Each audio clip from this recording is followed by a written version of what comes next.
செல்வி, இனிமே உன் வாரிசு மேல இந்த கெட்டவங்களோட கண்ணு படவே படாது.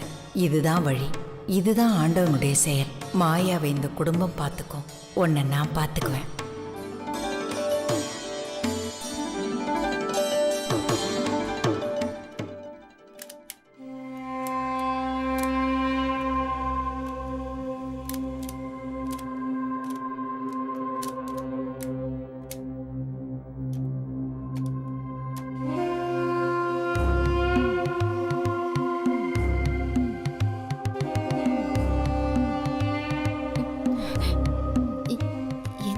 இது நான் என்ன பண்ணிட்டு இருக்கேன்?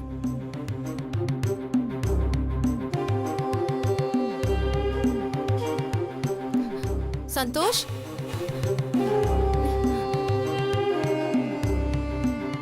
முத்து, எங்க போற?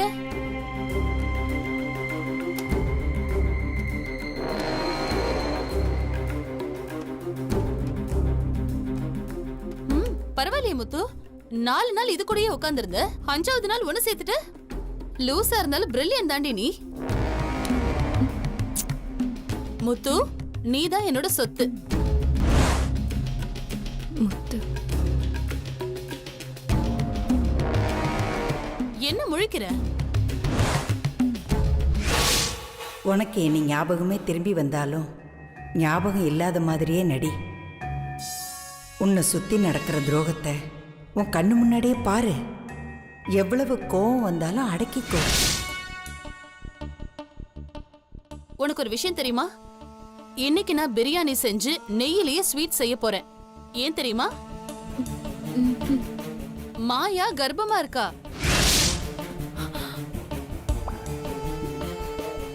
இதெல்லாம் யாராலன்னு நினைக்கிற முத்து?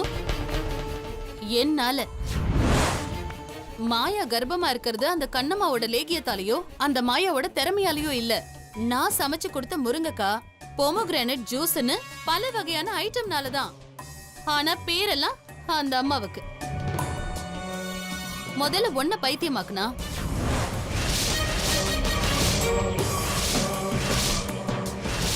எனக்கு பயமா இருக்கு மாயா. எனக்கு பயமா.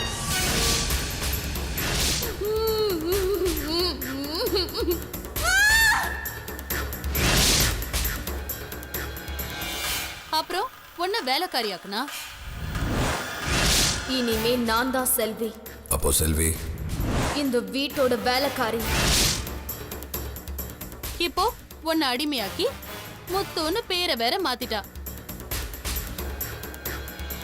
ஐயோ, இது குடும்பம் இல்ல, கொல்ல கூட்டம். உன் பேர்ல இருக்கிற சொத்து அடிக்கிறதுக்கு நாய் படாத பாடு பட வேண்டியதா இருக்கு. இந்த மொத்த சொத்தும் செல்வி பேர்ல தான் இருக்கு. அப்ப நிஜமான வேலைக்காரி இவ இல்லையா? நாம தானா?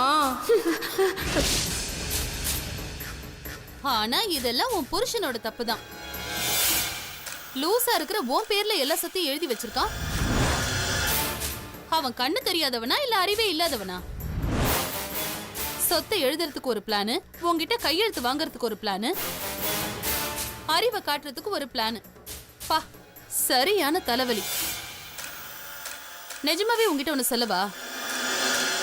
இந்த குடும்பத்துல இருக்கிற லூசு நீ இல்ல. உன்னை சுத்தி சந்தோஷம் ஏமாத்தணும்னு நினைக்கிறாங்க பாரு அதிபுத்திசாலிங்க, அதுங்க தான் லூசு. அவன் என்னடானா திடீர்னு கணக்கு கேக்குறான். உனக்கு எந்த நிமிஷத்துல ஞாபகம் வரும்னே தெரியல. திடீர்னு முத்துக்கும் செல்விக்கும் ஒரே வாய்ஸ்ங்கறான். உன் புருஷன் ரொம்ப புத்திசாலி தாண்டி. இதுங்கெல்லாம் 5 நிமிஷத்துல மாட்டிக்கும். நான் மட்டும் இல்லன்னு வெச்சுக்கோ, மாமா டவுசர் கழண்டுச்சுதான். எது எப்படியோ, இத்தனை நாள் நீ மட்டும்தான் கர்ப்பமா இருந்த. இப்போ மாயாவும் கர்ப்பமாயிட்டா. நீ இப்ப கர்ப்பமா இருக்க. ஏ ராசாத்தி, நீ முத்துன்னு சந்தோஷ பாதி ஏமாத்தியாச்சு. இப்ப மீதி கடலையும் தாண்டிட்டா அது போதும்.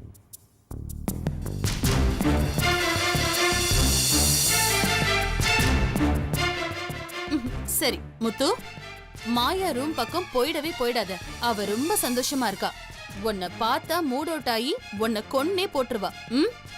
சரி, இப்ப நீ எனக்கு என்ன பண்ற? போய் சூடா ஒரு கப் காஃபி போட்டு என் ரூமுக்கு கொண்டு வா.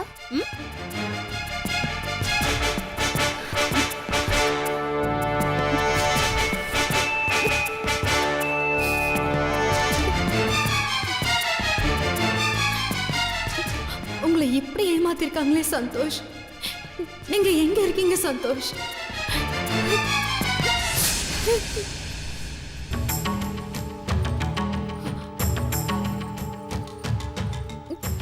அம்மா அவங்க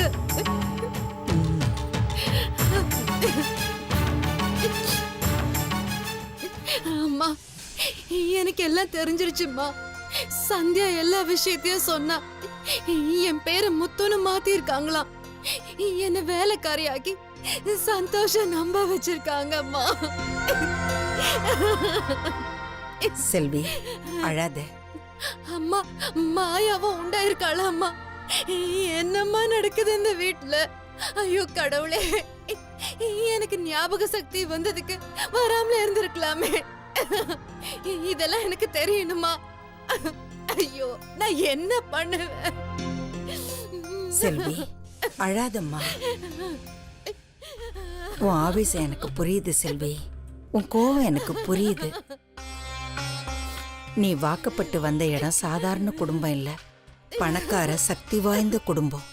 வக்கீலு, போலீஸு, சட்டம், அறிவாளின்னு எல்லாத்தையும் விலைக்கு வாங்குற கூட்டம்மா இது. உன்னை சுத்தி நடந்துகிட்டு இருக்கிற சூழ்ச்சியில இது உன்னையும் உன் புருஷனையும் சாகடிக்க கூட தயங்காத ஒரு கூட்டம். இந்த கூட்டத்தோட கவனம் எல்லாம் அடுத்த 7 மாசத்துக்கு உன் மேலையும் இல்ல உன் குழந்தை மேலையும் இருக்கக்கூடாதுன்னு தான். அதை விட சக்தி வாய்ந்த ஒரு விஷயத்தால தான் அவங்கள திசை திருப்ப முடியும். மாயா மாதிரி ஒரு கெட்டவ 24 மணி நேரமும் உன்னை அழிக்கணும்னு யோசிக்கிறவளோட கவனம் உன்னை விட்டு முழுக்க முழுக்க விலகணும்னா அது ஒரே ஒரு விஷயத்தால மட்டும்தான் முடியும். அது அவ தாயானா மட்டும்தான் முடியும். அந்த அன்புல உன் மேல இருக்கிற வெறுப்பெல்லாம் மறைஞ்சிரும். உன் வயித்துல இருக்கிற உயிரை காப்பாத்த வந்த இன்னொரு உயிர் இன்னும் 10 மாசத்துக்கு சொத்தை பத்தியோ இல்ல சந்தோஷ பத்தியோ இல்ல உன்னை பத்தியோ யாருமே யோசிக்க மாட்டாங்க. இப்ப உன் புருஷன் உயிருக்கும் ஆபத்து. இப்ப அவன் மேல ஒரு விரல் நகம் பட்டாலும் அவனை காப்பாத்தக்கூடிய ஒரே ஜீவன் மாயா மட்டும்தான். அவ செய்யறது பெரிய தவறா இருந்தாலும் அவங்க அப்பா, சித்தப்பா, சந்தியா தினம் தினம் அவங்க கிட்டேந்து சந்தோஷ காப்பாத்துறது அவ மட்டும்தான். நீ இல்லாத நேரத்துல அவதான் சந்தோஷுக்கு காவல். அவதான் சந்தோஷுக்கு அரண். அவளுக்கு எவ்வளவுதான் கெட்ட எண்ணம் இருந்தாலும் இன்னைக்கு இருக்கிற நிலைமைக்கு சந்தோஷம் சுத்தி இருக்கிற நெருப்பு வளைய அவ. அவ மேல இந்த வீட்டுல இருக்கிறவங்க வச்சிருக்கிற அன்பால சந்தோஷம் யாராலையும் நெருங்க முடியாது. இந்த வீட்டையே அவ கட்டி போட்டு வச்சிருக்காமா. அவ தாய்மையே அவளை ஒரு அன்பானவளா மாத்திரும். ஒருத்தரோட மனசுல அன்பு நிறைய நிறைய தீய எண்ணங்கள்லாம் குறைஞ்சுக்கிட்டே வரும். அவளே மாறத்துக்கு நிறைய வாய்ப்பு இருக்கு செல்வி. அம்மா நான் உன்னை கேட்டா உண்மை மறைக்காம சொல்லுவீங்களா? நான் இது வரைக்கும் உங்ககிட்ட எதையுமே மறைச்சதில்ல செல்வி. இனிமேலும் மறைக்க போறதில்ல. உனக்கு என்ன தெரியணும் அதை தைரியமா கேளு. மாயாவோட குழந்தைக்கு யார் அப்பா? சந்தோஷ் தாம்மா. ஐயோ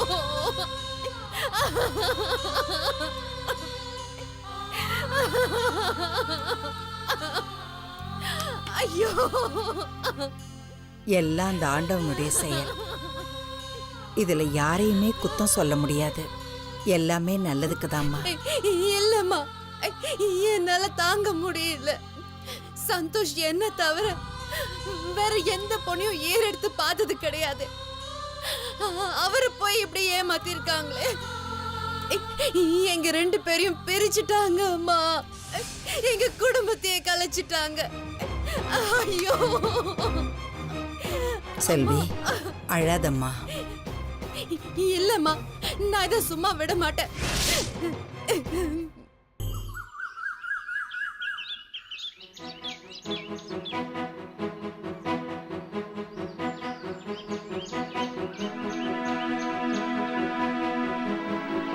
மாமா, மாமா,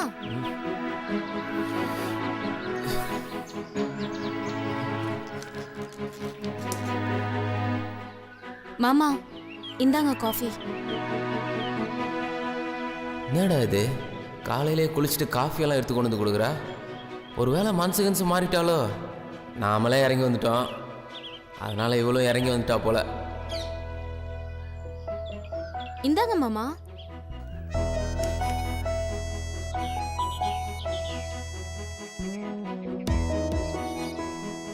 தேங்க்ஸு. No mention.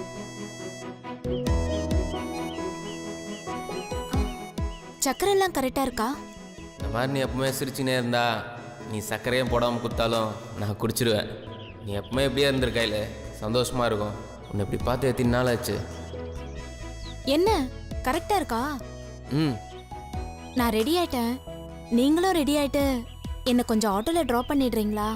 அந்த ஆட்டோவே உனக்காக தான் கையில். இதோ ஒரு 5 நிமிஷத்தில் குளிச்சுட்டு வந்துடுறேன்.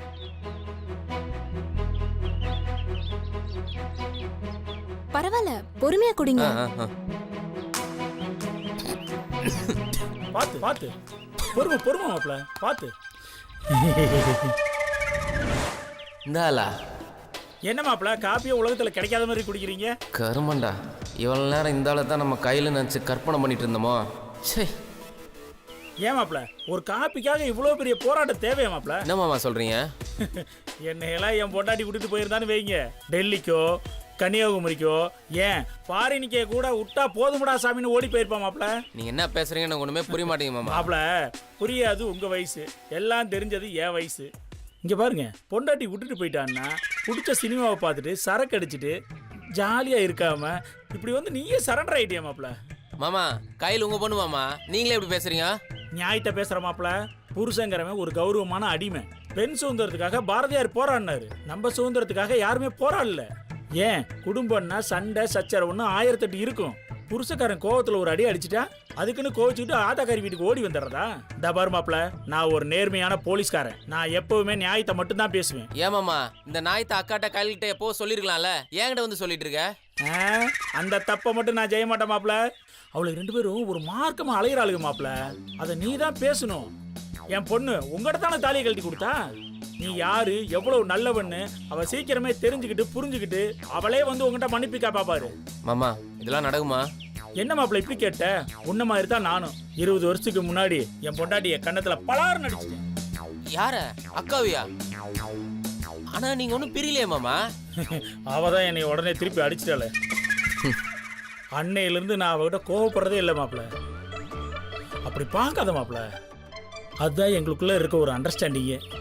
பாரு 25 வருஷம் எவ்வளோ ஸ்ட்ராங்கா போயிட்டு இருக்கு. சும்மா கடுப்பேத்தா மாமா. கையில் இல்லாத வீடு சுடுகாடு மாதிரி இருக்குது, தூக்கமே வரமாட்டேங்குது. அம்மா என்னதான் ஆசையாக சமைச்சு போட்டாலும் அவள் வேற மாமா. இங்கே வேறு ஒரு வாரமாக ட்ரெஸ்ஸு கூட துவைக்கல, அழுகு சட்டையை தான் போட்டுன்னு இருக்கேன். ஏன் மாப்பிள அத்தை துவைக்கலையா? கையில் வேற மாதிரி துவைப்பா மாமா. வேற மாதிரியா? ஆமாம் மாமா, சவாரி போயிட்டு வந்துட்டு சட்டையை அப்படியே கழட்டி போட்டுருவேன். பேக்கெட்டில் காசு பில்லு இல்லைன்னு என்ன ஒன்று இருக்கும், அதெல்லாம் பத்திரமா எடுத்து வச்சு துவைச்சு நீட்டாக அயன் பண்ணி அடுத்த நாள் காலையில் நான் சவாரி போகும்போது பேக்கெட்டில் துண்டு சீட்டில் எதனா ஒன்று எழுதி வச்சிருப்பான் மாமா. என்ன எழுதி வச்சிருக்கேன்? மதியம் கறி குழம்பு வைக்கட்டுமா மீன் குழம்பு வைக்கட்டுமான்னு எதனா ஒன்று எழுதி வச்சிருப்பா. நான் ஒரு பைத்தியக்காரன், அதெல்லாம் படித்து பார்த்துட்டு அப்படியே தூக்கி போட்டுருவேன். ஒரு விஷயம் நம்ம பக்கத்தில் இல்லாதப்ப தான் மாமா அதோட அருமை புரியுதுல்ல. கரெக்டு தான். காலங்காத்தால தத்துவத்தை விட டிஃபன் தான் மாப்பிள முக்கியம். வாங்க போலாம். எங்க? எங்கயா? உங்களுக்கு என்ன வடபாயசத்தோட சாப்பாடு போடுவாங்கன்னு நினைச்சிட்டு இருக்கீங்களா? இந்த வீட்டில் அக்யூஸ்டுக்கு சப்போர்ட் பண்ண போலீஸ் மாதிரி உங்களோட பழகின காரணத்துக்காக என்னையும் ஒதுக்கி வச்சுட்டாளுங்க மாப்பிள. இப்போ நீங்க குடிக்கிறீங்களே காப்பி, இதே நான் போட்டது மாப்பிள. என்ன மாமா சொல்ற? ஆமா மாப்பிள, இனிமேல் காபி டிஃபன் எல்லாமே நமக்கு ஹோட்டல்ல தான். வாங்க போலாம்.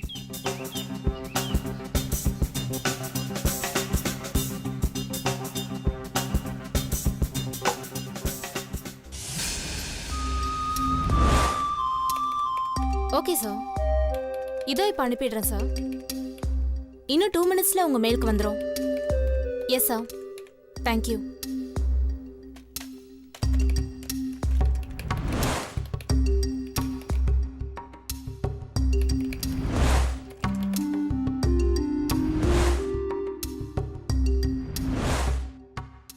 திமுறை பார்த்தீங்களா மாமா? அவளுக்கு என்னை பார்த்துட்டு பார்க்காத மாதிரி திரும்பிக்கிறா.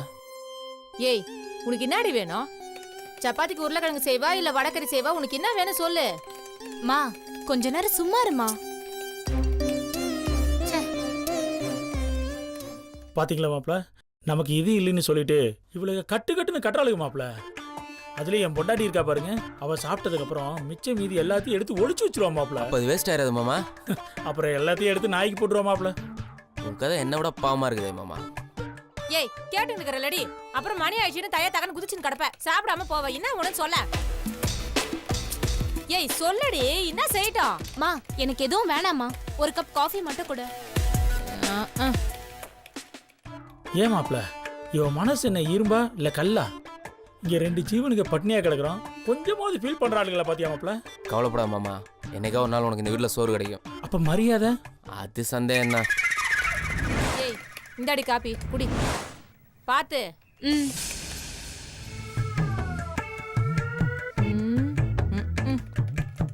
ஏ கையில நீ போய் குளிச்சுட்டு வந்துரு, அதுக்குள்ள நான் இட்லி ஊத்தி வச்சிடறேன், வந்து சாப்பிடு சரியா? சரி. ஏண்டி ம் இந்த வீட்டோட மருமக புள்ள, அதுவும் கூட பிறந்த தம்பி, ஒரு மரியாதைக்காவது சாப்பிட்டியான்னு கேட்டியா நீ? மரியாதை எல்லாம் மனசுல இருந்து வரணும். பசிச்சுதுனா உன் மருமகனை வெளியே போய் சாப்பிட சொல்லு.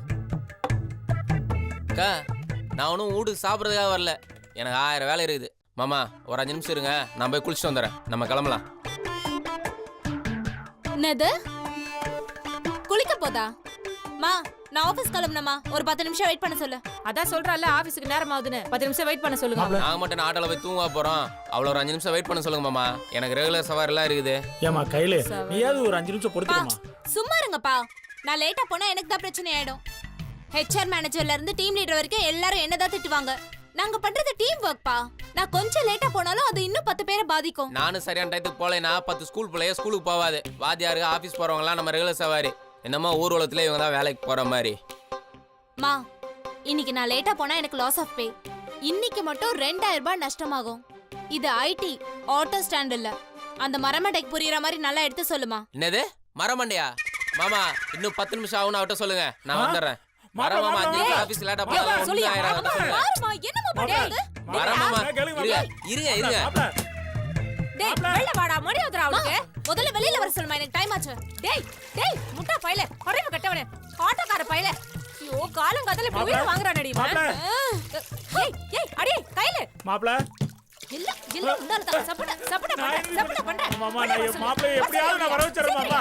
ஐயோ மாப்பிள உங்கனால என்னை போடுற மாப்பிள வலி தாங்க முடியல மாப்பிள வாங்க மாப்பிள. வெளில வரல, உனக்கு இருக்கிறது கட்சி பாத்துக்க. சீக்கிரம் வர சொல்லு மாப்பிள.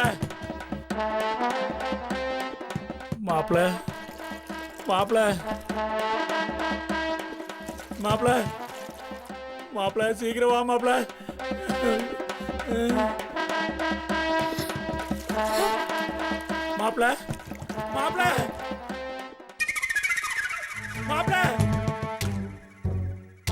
மாப்பிள கொஞ்சம் சீக்கிரம் வாங்க மாப்பிள. என்ன மாமா இங்க உட்காந்துருக்க? என்னது இது தலையில செவந்துருக்குது?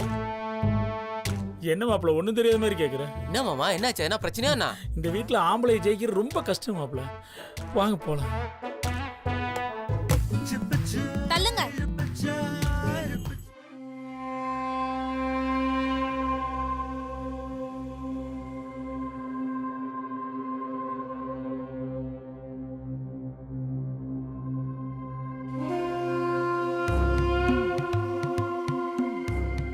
மாயா என்னடி காலையில இருந்து ஒண்ணுமே சாப்பிடாம இப்படி உம்மன இருந்தா என்னடி அர்த்தம்?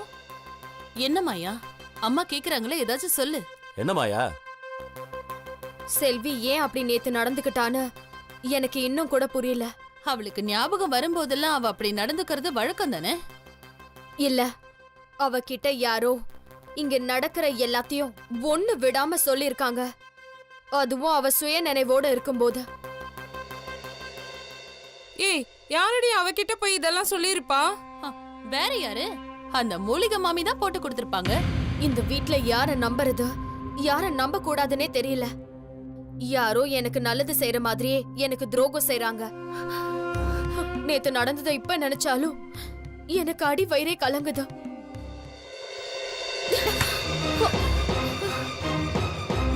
ஏ முத்து, அறிவில்ல உனக்கு? மாடு மாதிரி வந்து இடிக்கிற. ஏய் உன்கிட்ட தான் நான் பேசுறேன்.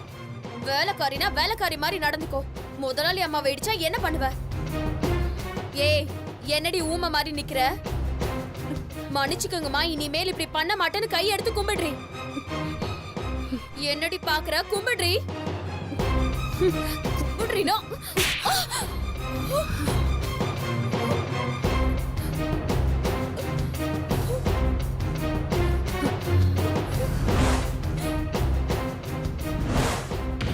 என்னடி பாக்குற? நான் முத்துலடி, செல்வி.